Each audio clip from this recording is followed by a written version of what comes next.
please review that video dahil ang dating kay Senator Tolentino kasi medyo galit ka sa mga politiko na nag-imbestiga. Sana huwag mong personalin yung aming pagkakandak ng hearing. Trabaho lang po ito.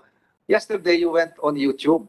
It went semi-viral with you saying that mahirap dito, ang daming mga politikong nakikialam sa mga investigation. Are you referring to this panel or the personalities present here? Kasi makakaharap ka namin sa tanghalian, tapos masama pala ang loob mo sa amin. So kami ba yung lumalabas sa YouTube na galit ka, na di umano may mga maraming politiko na hindi ko mahaba yung YouTube mo eh. Are you referring to us? Just for the record.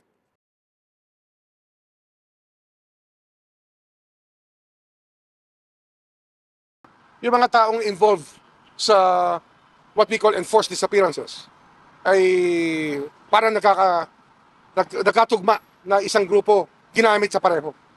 They were part of the drug war and they were part of the disposition group dito sa Isabela. Sa inyo. As Lucky 8, honor of Lucky 8, mamaya sasabihin ko sa inyo lahat to para magaydan lang. Parang ano na eh, ang Lucky 8,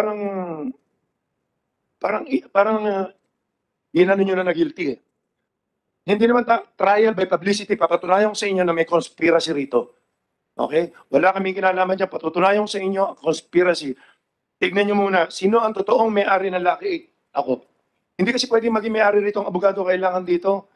Ang kailangan dito, at least may gaming na alam ka, na maski sa anong sugal o power ka man lang sa gobyerno. Hindi ganon. Huwag na tayo magtago sa kalokohan. Maging totoo tayo. Gusto ko malaman, hindi ako mahilig sa pera. At hindi, huwag yun ang kawawa naman ng PACOR, kawawa DOJ. Ako makapagpaliwanag kasi gaming, ako, mapapaliwanag sa inyo. Sinisisi sila, kung talagang guilty kami, o talagang ititigil ko to, hindi kailangan itigil ang isabong kung talagang kailangan. Kung guilty ako, sasabihin ko sa inyo, kung guilty yung kumpanya namin, pero may papatunayan ko nga sa inyo na may conspiracy rito. Sino may-ari ng Lucky 8? Ako. Pag-aralan nyo may ito. Sino may-ari ng isang kumpanya dyan? The biggest, the longest gaming or gambling lord in the Philippines. Alam niyo na kung sino yan. 30 years na may higit yan. In fact, sinasabi pa niya na hawak niya mga presidente lagi. Sabihin mo kung sino. Pineda, alam ko, bahala na kayo dyan kung sino man yan. Sige. At baka may live pa ako. Sige. Okay. Ang isang may-ari, congressman naman, kaibigan ko. Ang isang may-ari, ex-congressman. Ang isang may-ari, mga mayors naman, lahat to, nagsasabong lahat to. At For the record, kung may sinasabi ka, mamaya sabihin naman nila ng congressman na nagamit mo itong committee para siraan sila. Gamitin Your Honor. pakisabi na yung pangalan. Magkakaibigan kami, magkakilala kami lahat. So may pangalan ka. Sabihin mo yung pangalan. Well, alam natin na legality, na mahirap patunayan kung sino na. Basta sasabihin ko lang po yung, kasi yan, sa inyo na rin ang galing na meron tayong batas na sinusunod. Kapareho yan. Nag-iimbestiga pa tayo, guilty na kagad ang Lucky 8. Bakit hindi natin tignan ng conspiracy? In trial by publicity. Sino nagsabi sa'yo na guilty ang Lucky 8? Hindi, sinasabi niyo po kasi na suspindihin ang Lucky 8. Bakit Lucky 8 lang? Bakit? Mali po kayo. We are not singling out Lucky 8. Kanina, Lucky 8 lang. Please listen to me. We are not singling out Lucky 8. Yes, Your Honor. We are recommending for the cancellation of the permit to license to operate of the 7 licenses as provided by PAGCOR. Kaya hindi po single out yung Lucky 8. Anyway, wala po tayong problema. Kung talagang, kami mo mismo titigil. Pero sabi ko, hindi ko after dito, ang gusto ko lang makatulong sa tao, mahal ko ang Pilipinas, mahal ko ang gobyerno natin. Ang kinikita po namin, tinutulong namin dito more or less, sa operation namin, nasa 1 billion na ang kinikita namin, pinamigay ko na lahat yan. Sa dialysis program lang namin, 225 million na, 50 na po, pinapadialysis, 50,000 pinapadialysis namin. Really, mamaya ko na po babasahin to, tapusin ko na po yung mga Sinabi mo mga pangalan, bigyan mo ng mukha, bigyan mo ng pangalan, bigyan mo ng kung sino yung congressman, sino yung ex-congressman, sabihin mo na for the record of this committee. Kasi nagsabi ka naman, inamin mo naman na ikaw ang Lucky 8, then yung iba, pangalanan na natin. Okay, ganito. Okay. Please go ahead. Ang alam ko rin, anim kami na magkakilala rito. Okay, number 1 ako. So, number 2, Tepong Pineda. Number 3, kila Congressman Tevez. Number 4, hindi ko alam yung mga kampanya nila. Ex-Congressman Patrick Antonio. Number 5, kila Mayor Ella Nagaño. Number 6, kila General Cascolan. Plus 86. Masyadong mahirap, mabigat. Kung titingnan nyo ang conspiracy rito, makikita nyo itong laban na to. Yung ano, nasabi ko naman, hindi ako, well, total, delikado rin naman ang buhay ko dyan. Bahala na, kung ano mangyayari dyan. papunta na rin kasi sa senaryo na talagang gusto nila, kasi 90% sa income ng sabong, sa operation, 90 to 95 kami yun. Dahil nasa akin lahat, members ko lahat ng buong Pilipinas na big time na sabongero, kasi legit talaga na maayos lahat to. Nakita rin naman nila kung ano ang purpose ito. Hindi lang gumawa. Kaibigan ko may mga pinagsamahan po tayo, mas iba paano. Ba't ako magagamit? No, tsaka wala po akong nilalabas sa video. Ang huling-huling video ko, yung huling... Wala personalan, kaya sana hindi ka magalit sa amin, ha? Your Honor, gusto ko nga para maklear naman kami. Okay. Gusto ko. Tsaka never ako magalit sa politiko kasi lumaki na ako ng mga kaibigan ko may mga pinagsamahan po tayo, mas iba paano. Ba't ako magagamit? No, tsaka wala po akong nilalabas sa video. Ang huling-huling video ko, yung huling... Then, Thank you. GCash, at tomorrow, Your one day. May we ask for a reasonable time to comply because I think it may take Kaya, what is reasonable for you? 3 to 5 days, Your Honor. We'll just submit the Weekend na yun. Masyadong matagal yun. Mahirap ba mag-compute? Si Mr. Mahirap man. Everything is computer generated, di ba? We'll ask our office, Your Honor. Kaya nga ng Pimaya after the break, eh. Kasi everything is computer. Pindot-pindot ka sa computer, nandiyan na yan. I will try to ask the office, Your Honor. So, kailan? At least Kailan? a day, Your Honor. A day. So, tomorrow. I expect nila tomorrow. Yes, Your Honor. Oh, thank you. Pimaya, after lunch, after break. Yes, Your Honor. Okay. We are consulting them right now. Okay, thank you. Thank you very much. So, continue. Before we go on a break, it will be an executive session in the presence of Mr. Charlie Ang. Yes. Yes, I'd like to ask, for the record, Mr. Charlie Ang. Yesterday, you went on YouTube. It went semi-viral with you saying that mahirap dito, ang daming mga politikong nakikialam sa mga investigation. Are you referring to this panel or the personalities present here? Kasi makakaharap ka namin sa tanghalian. Tapos masama pala ang loob mo sa amin. So kami ba yung lumalabas sa YouTube na galit ka, na di umano may mga maraming politiko na hindi ko mahaba yung YouTube mo eh. Are you referring to us? Just for the record. Pwede ko po makita yung YouTube na yun. Kasi baka interpretation niya lang yun. Hindi ko alam yung sinasabi niya, Your Honor. Lumabas po yung kahapon at di umano ay mahaba yung sinabi mo. It was shown to me. So perhaps you can ask your colleagues, whoever videoed you there, baka it was taken in your off moment time na galit ka sa mga naging imbestiga. So yun lang gusto ko maliwanagan. Kung Your hindi Honor, sasalita ko sa kung amin. wala ka maalala, galit ka ba sa amin? Hindi po ako pwede magalit. Mga kaibigan ko may mga pinagsamahan po tayo, mas iba paano. Ba't ako magagamit? Your Honor, tsaka wala po akong nilalabas sa video. Ang huling-huling video ko, yung huling nga na sinisita ko na nung napahuli ako sa mga NBI tsaka si IDG. Yun na isang i-explain ko mamaya. Na nagte-threat daw ako. Hindi ako nagte-threat eh. Nagte-threat ako doon sa mga, ang dami na namin napahuli. Sa NBI tsaka si IDG. So, in short, hindi ka galit sa amin, ha? Impossible. Okay. Lahat po kaibigan Thank you, ko eh. thank you. Hindi ka galit. But please, review that video. Dahil ang dating kay Senator Tolentino kasi, medyo galit ka sa mga politiko na nag-imbestiga itong insidente na ito. Well, for your information, alam mo, break kami ngayon, Mr. Atong Ang, break kami ngayon sa Senado. Pero gumawa kami ng inisyatibo na mapagbigyan talaga yung kahilingan ng mga pamilya ng 34 na nawawalang tao na maghihikan na kami ng hearing. Kaya sana huwag mong personalin yung aming pagkakandak ng hearing. Trabaho lang po ito. Walang personalan. Kaya sana hindi ka magalit sa amin, ha? Your Honor, gusto ko nga para maklear naman kami. Okay. Gusto ko. Tsaka never ako magalit sa politiko kasi lumaki na ako na puro politiko rin kasama ko eh. Actually, may mga pinagsamahan nga tayo lahat kasi paano. Ba't ako magagalit? Wala naman kayo masasabi sa pagkatao ko. Di Okay. ba? Thank you, thank you. Mr. Chairman, Go ahead, Senator Pimentel. yung sasabihin ba ni Mr. Ang sa executive session, hindi mo kaya sabihin dito sa open session? Andiyan, parang naririnig tayo ng regional director ng NBI, baka may informasyon siya makuha ron. Ayan namang si director ng CIDG. Hindi ba pwedeng sabihin mo na lang yun sa open session? Kung pwede ko po sabihin, basta pinayagan niyo ako sabihin ko sa open, okay lang po. Suggestion ko lang kung pwede sabihin mo na sa inyo, saka yung sabihin sa akin kasi baka naman mali. At least nila ako na advice. Hindi, ganito eh. Ang sasabihin mo are some facts na alam mo, some opinion. Basta wag ka lang manira ng tao na openly libelous na ano, so ano masama, di ba? Hindi ka naman sasadya na sisiraan mo yung tao na walang kabasis-basis. So, kasi I'm sure maraming interesado kung anong sasabihin mo, di sabay-sabay nang marinig ng lahat. Ewan ko, hindi, I'm sure na si chairman namin is accommodating your request. And then nag-request ka kasi may agam-agam ka na baka hindi mo pwedeng sabihin in open session. Pero kung kaya mong sabihin in open session, I suggest, wag na tayo mag-executive session, open session na. Oh.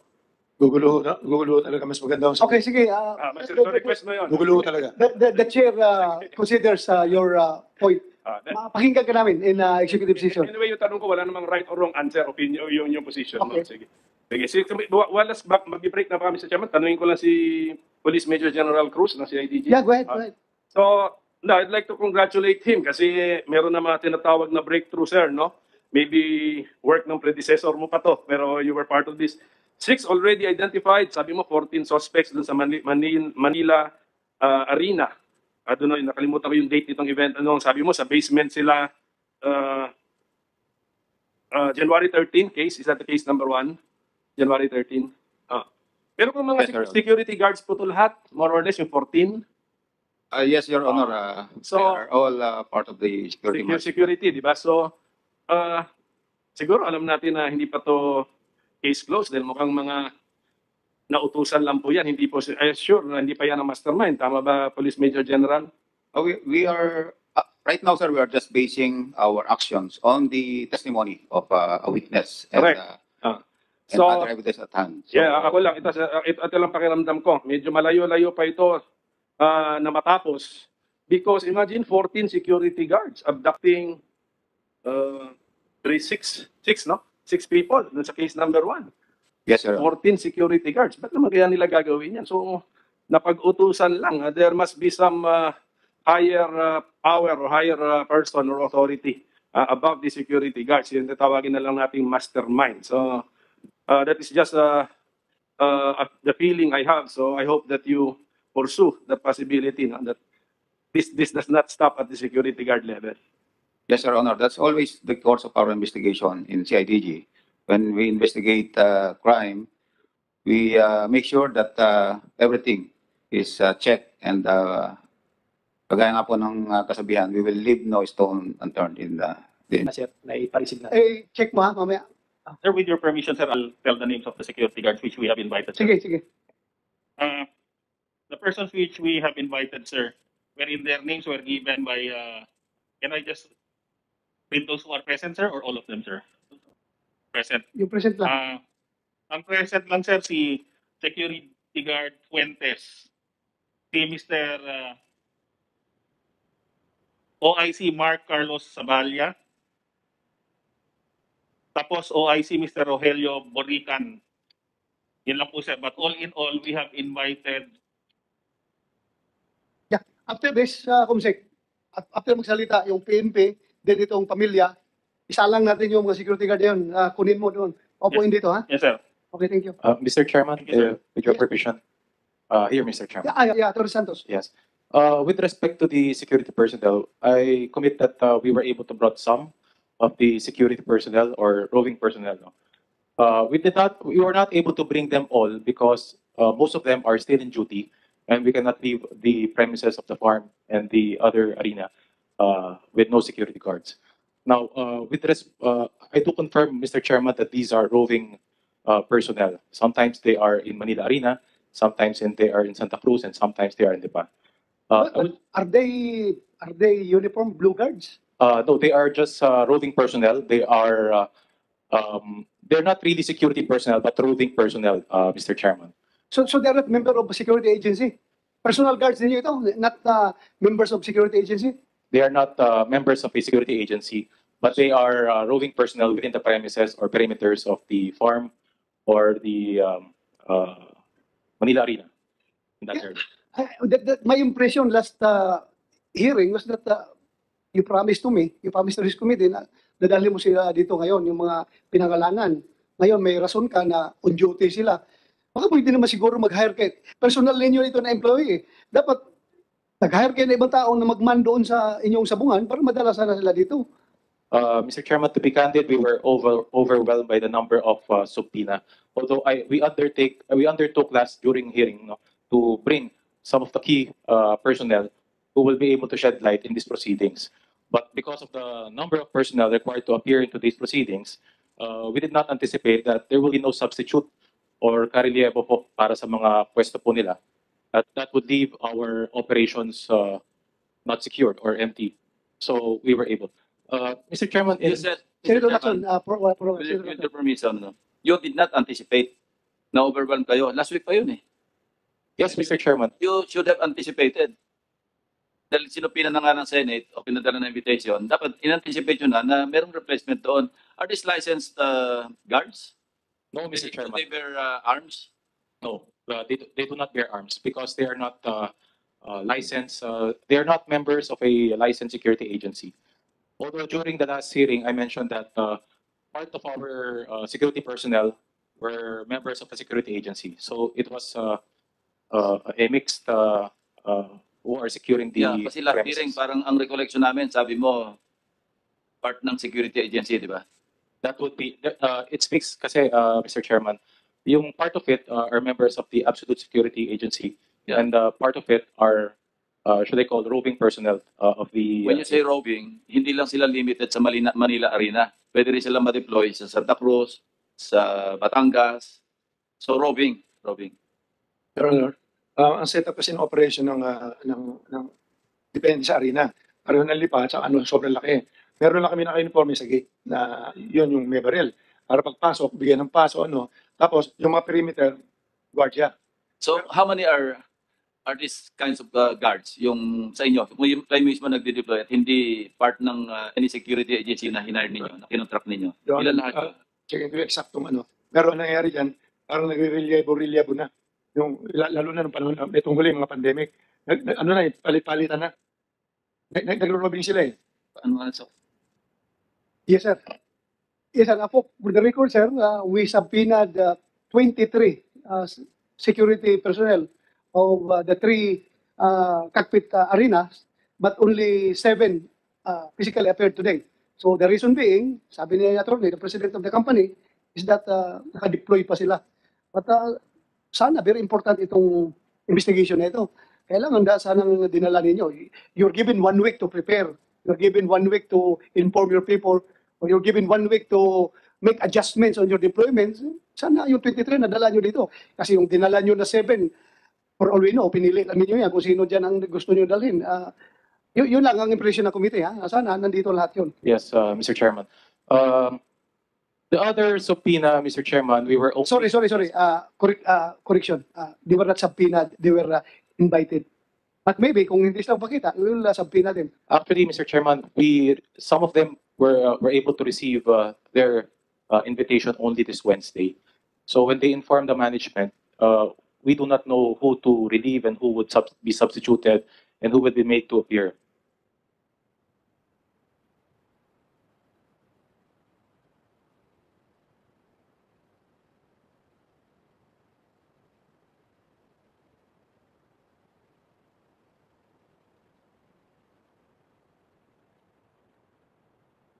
Anyway,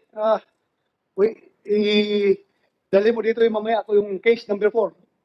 Hindi, yung gwardiya mamaya after sa kanila. So, go ahead with your update sa IDG. Case number 4. Yes, sir. For another person that we requested for invitation, sir, is Jerry Cordiel, Jr., the financier and employer of the missing persons. I think, sir, represented by Attorney Rayban Abrisencia. And the last, sir, is Mr. Arnolfo Macapas E. Hancan, the driver and trustee of Jerry Cordiel, our person of interest. That's all for the update of case number 4, sir.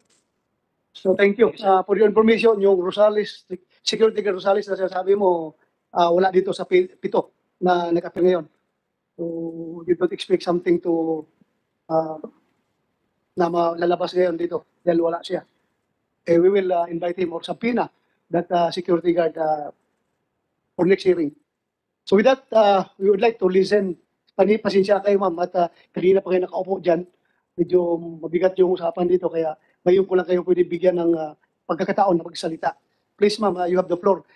Introduce yourself at salita kayo. Let's start with the mother of John Paul De Luna.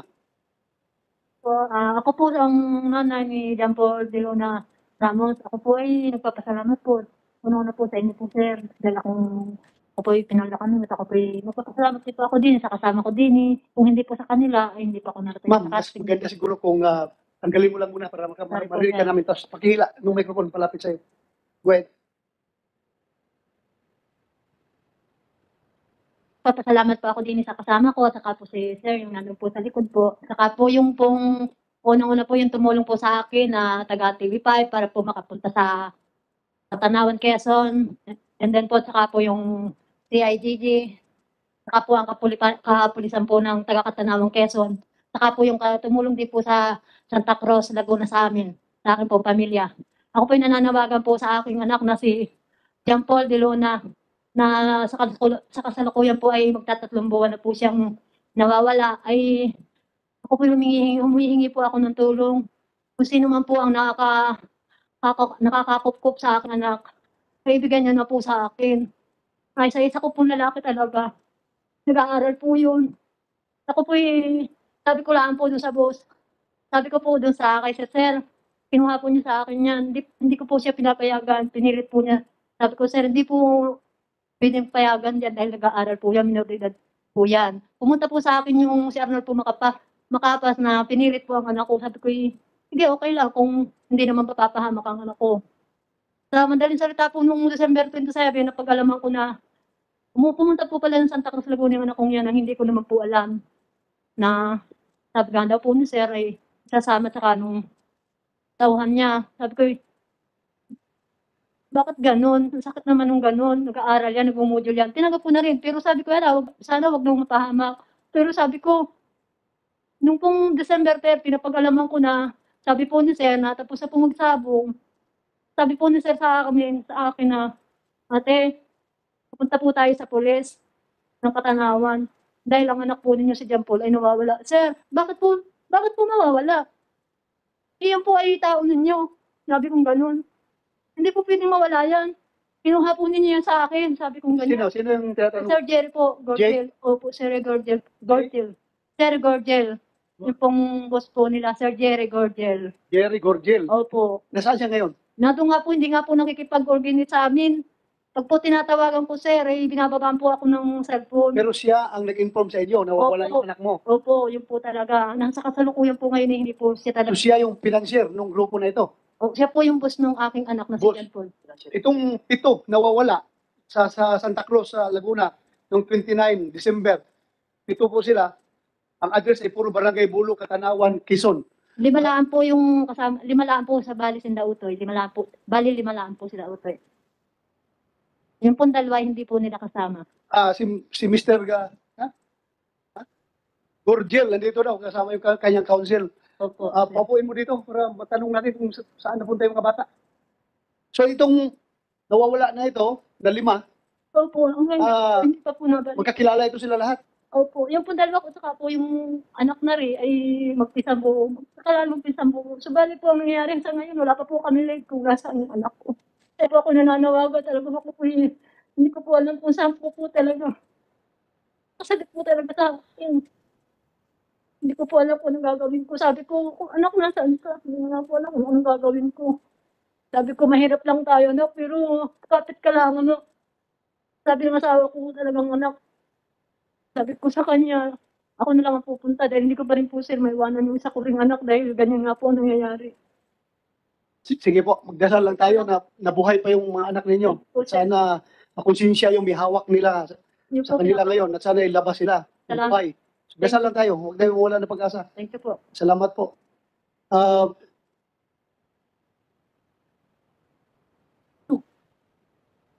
Hindi naman abogado ang inabitahan.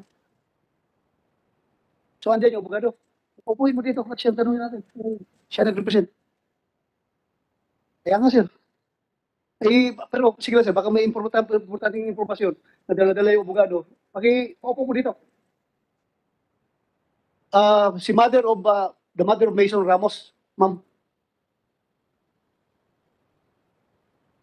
Ang sa akin lang pong masasabi ay Sir Jerry, makipag-organize siya sa amin. Makipagtulungan siya para ano na itong kasong ito. Kasi po, ako ay balo na, single parents po ako eh. Ako po ay hindi ko po alam na umalis yung anak kong yun eh. Ako po ay nagtatrabaho sa San Isidro, kay Cons Michael, mag-awad po ng bayan. Totoo ba itong nakalagay sa record dito na ang edad ng anak mo na si Mason Ramos ay 14 years old? Opo. 14? Opo. Nag-birthday po siya noong January 5. 14 years old. Bakit siya sumama doon sa mga... Kasi po inakit daw po siya eh. Ayaw po sumama daw yung batang yan eh. Hindi po ako nagkatrabaho sir ay. Dumating na lang po ako, sabi ng mga kapatid na sinama daw po sa sabungan na yun. 14 years old. Nawawala. Nadamay ito, sigurado.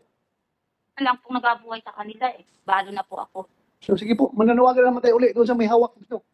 Kawawa naman yung bata, dinamay. Di ba? Nag-aaral po. Batang bata pa ito, 14 years old, tapos idamay sa ganong problema.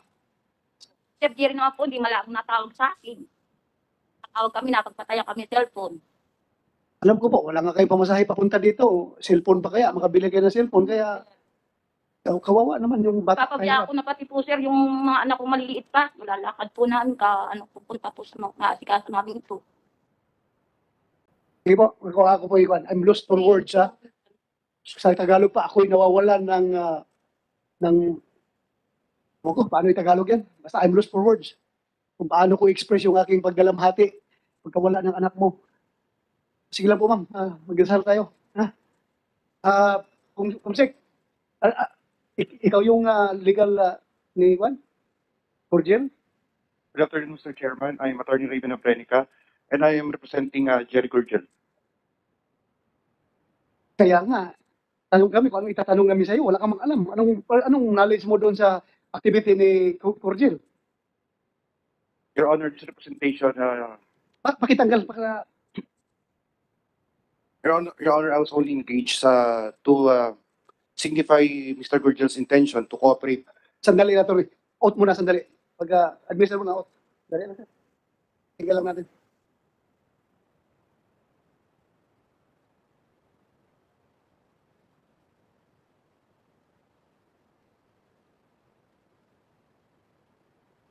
Okay, ganito po yan. Kailangan namin yung nirepresent mo para as a resource person. Baka inisip niya, suspect na kagad siya. Bakit abogado kagad pinadala niya dito sa hearing na ito? Resource person po siya. Kasi buhay pa siya ngayon? Yes, sir. He's still alive, sir. Buhay siya. Yes, sir. Pinadala ka niya dito. Yes, sir. Anong sabi niya? Bakit ayaw niya pumunta dito? Yes. To be frank with you, Mr. Chairman, he's not used with this kind of proceedings, and he would like to tell you, sir, that he will be available in the next scheduled hearing, Your Honor. Yun nga, ang problema nakabakasyon kami. Gusto ninyo, sige, extend ng hearing. Sige lang, for la patria ito. Magkakandak pa kami ng another hearing para mapagbigyan kayo yung kliyente mo. But anyway, may mahalaga ba siyang gusto iparating sa committee na ito para pakinggan ka namin dahil marami pa kaming kakausapin na resource persons? As per my client instructions, Your Honor, he will be cooperating truthfully in order to shed light on this investigation, Your Honor.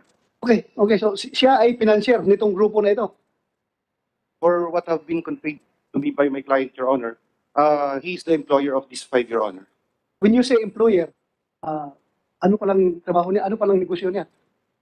I believe he's maintaining a farm in Katanawan, Your Honor. A farm, a game farm. Game farm, manukan. May manukan siya. Yes, Your Honor. Itong 5 na ito, mga empleyado niya. I have to clarify with regards to that employer-employer relationship, Your Honor. Yun nga dapat pumunta siya dito para siyang tanungin namin. But anyway, Senator Tolentino. Kanina po, meron dalawang magulang, si Mrs. Ramos at si Mrs. De Luna, na tumatawag lagi kayo pinagbababaan ng telepono para tungkol sa anak niyo. Ito kaya yung boss niya, yung kliyente niya, yung nagbababa ng telepono? Yun ba yun? So, paano mo sasabi nagko-cooperate yung kliyente mo, itong tinatawagan itong mga magulang, ibinabagsakan ng telepono? Your Honor, that was the information given to me by my client. But now that I have heard their side, I will convey to him that we contact them immediately, Your Honor. Chairman, dahil sa sinabi niya, pwede kayang itong abogado, Panyero, i-dial mo yung number ng yung telepono ng kliyente mo at mamaya ipapakausap natin doon sa dalawang magulang. Kaya mong gawin yan? Maybe later, sir, we can arrange some kind of a meeting with them, Your Honor. Ayun po, pumapayag siya, Mr. Chairman, na tatawagan niya yung kliyente niya para makausap yung dalawang magulang dito na laging binabagsakan ng telepono. Yes, dapat gawin natin yun. Salamat. Huwag ka muna umalis. Dito ka lang muna, dispense ka muna namin, pero pagkatapos ng hearing, tawagan mo yung boss, yung kliyente mo para makausap yung dalawang magulang na matagal lang pinagbabagsakan ng telepono. Your Honor, I can also give them my personal contact number so that they can contact me directly, Your Honor. Babagsakan mo rin ng telepono? Hindi po mangyayari yun. Salamat. May alam ka ba, during that day, yung nawala yung 5 na ito, yung boss mo ba, yung nirepresenta mo ngayon na boss ng mga anak nila, panalo ba siya nung araw na yun? Sa sabong? Panalo siya? I'm not yet privy with that matter, Your Honor. Okay. Thank you. Salamat. Sir, we will, ma'am, maraming salamat sa inyong dalawa. Gila? Makikita rin natin yan. Kung hindi natin makikita yung mga anak ninyo dito sa lupa ngayon, makikita natin sila sa langit. Hopefully, makikita natin sila sa langit. Okay, lahat naman tayo mamamatay. Lahat naman tayo pupunta sa ibang mundo. Kinikita natin sa langit pag hindi natin makita dito. Ha? So, daan lang kayo sa opisina mamaya. Bibigyan kayo ng pamasahe nung opisina ko. Thank you po. Maraming salamat. Yung, we proceed to the, kasi, last meeting, ang PAGCOR ay umiiwas sa responsibilidad doon sa issue ng CCTV.